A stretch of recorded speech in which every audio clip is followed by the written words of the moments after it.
nul doute que ce nouveau duo électrique plaira aux téléspectateurs.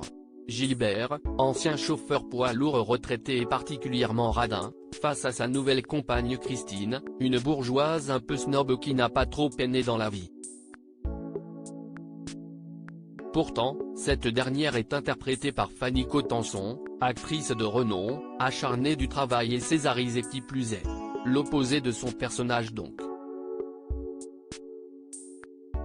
Mais la comédienne n'est pas la seule à avoir trouvé sa voie sur petit et grand écran.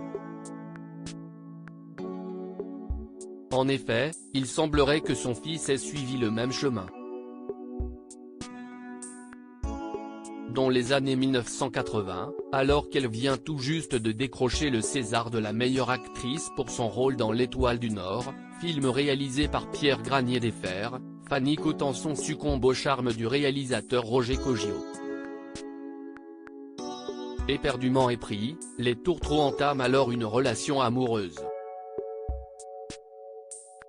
En 1990, ils ont un fils qu'ils décident de baptiser Maxime.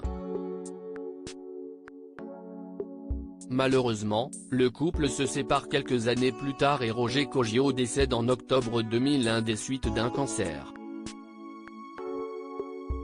Tel mère, tel fils. Aujourd'hui âgé de 33 ans, Maxime Cogiot a choisi de suivre la voie de ses célèbres parents et est lui aussi devenu acteur. Après avoir suivi des cours au Conservatoire national supérieur d'art dramatique, le jeune homme a décidé de se consacrer au théâtre. En 2019, il était à l'affiche d'une pièce intitulée La vie de Galilée. Aujourd'hui, on le retrouve actuellement dans deux pièces, l'une intitulée Zaï Zaï Zaï Zaï et l'autre baptisée Beaucoup de bruit pour rien. Toutes les semaines, le fils de Fanny Cotenson est donc en représentation au théâtre de l'Atelier et dans plusieurs autres salles parisiennes.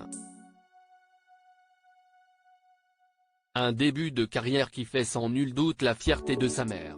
Si le jeune comédien n'a pas encore atteint le degré de célébrité de sa maman, il lui reste encore de belles années pour faire ses preuves et, pourquoi pas, décrocher lui aussi un César un jour. Et qui sait, peut-être un jour pourra-t-on voir le fils de Fanny Cotenson sur grand écran.